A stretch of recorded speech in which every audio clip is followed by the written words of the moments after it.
Welcome to day 27.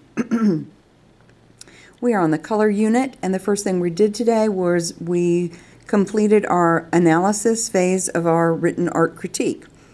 We reviewed that in an art critique it starts off with a description, which is what we did earlier in the semester, and now we are going on to the analysis stage, which is the second part of an art critique.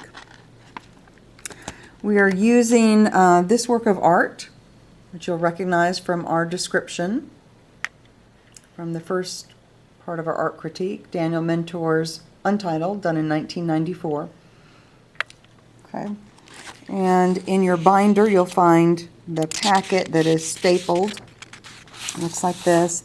Second page is your concept map, and then this is the page. We've already completed the description, right? And so now, as I said, we're moving on to the analysis part. So how is the work organized?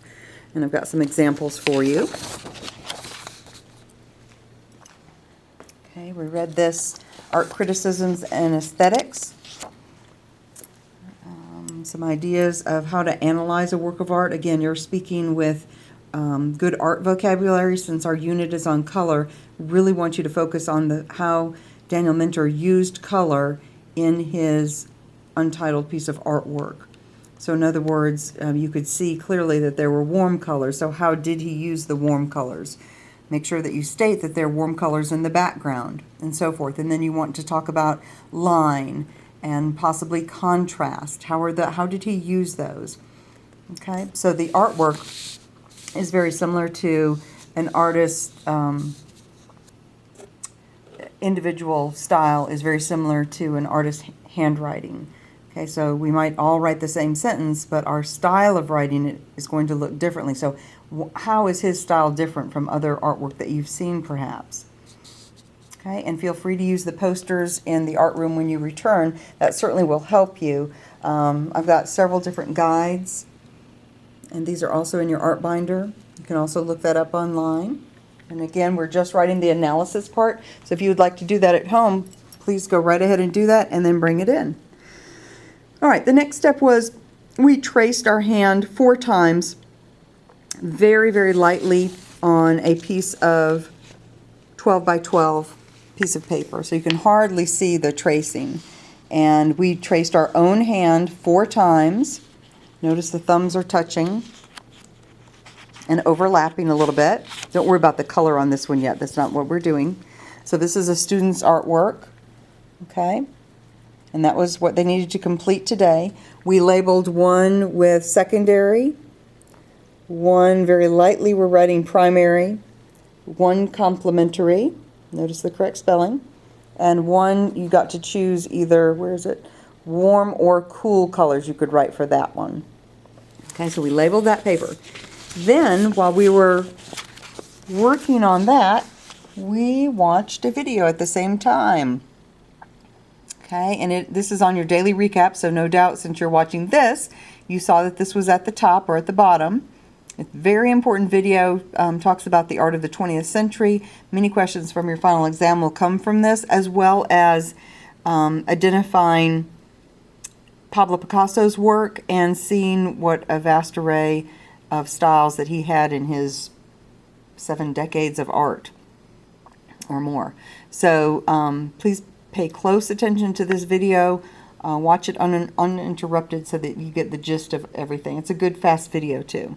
Okay, and then we reviewed what color schemes were, that they were groups of colors. That's the video. Focus on color and Picasso. That's on your daily recap page, the one that you're looking at right now. All right. Then we viewed a video on the Picasso project coming up.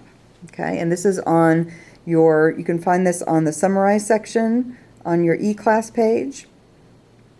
Okay, it's the first color unit on your summarize page. I'll show you what that looks like.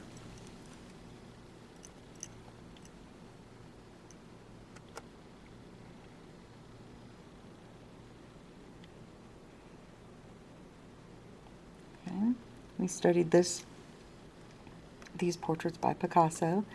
We noted that there were eyes facing forward and some from the side view, same with the mouths and noses. And so we were analyzing and comparing and contrasting these two portraits. This is the video that you need to watch. It's about 8 minutes long. It'll get you going on what the style of portrait is that we're doing, and very similar to what we're going to be doing in class. Okay, and then we used a handout, but you can use this one online to help you get caught up with the drawing of the face. So we used a die and we rolled it. The first time we had to do the face outline. The second roll, let's just say we did a 3, we would have to do that nose. The third time we rolled it, we're working on the mouths, and let's say we rolled a 2, so we would have to do that mouth, and so on and so forth. When you did this, you would come up with a very, very abstract, often funny looking face. And here's a handout in class. It has different forms, but still it's a face. I prefer the one online. And then we worked on a very small piece of paper, a 6 by 12, so it's an elongated piece of paper. And we created our abstract cubistic style of face. We drew it with pencil first really lightly, and then we went over it with marker. Here's one person's example, just an example, not my example, but a good one. And tomorrow we will be adding to that and starting on the coloring part of that. Okay, and that's that part. We re-outlined it with a black marker at the very end of class, and we talked that progress reports were going out very soon and to catch up and turn in all of your work. So hope to see you tomorrow. We'll be working on both of these projects. Bye-bye.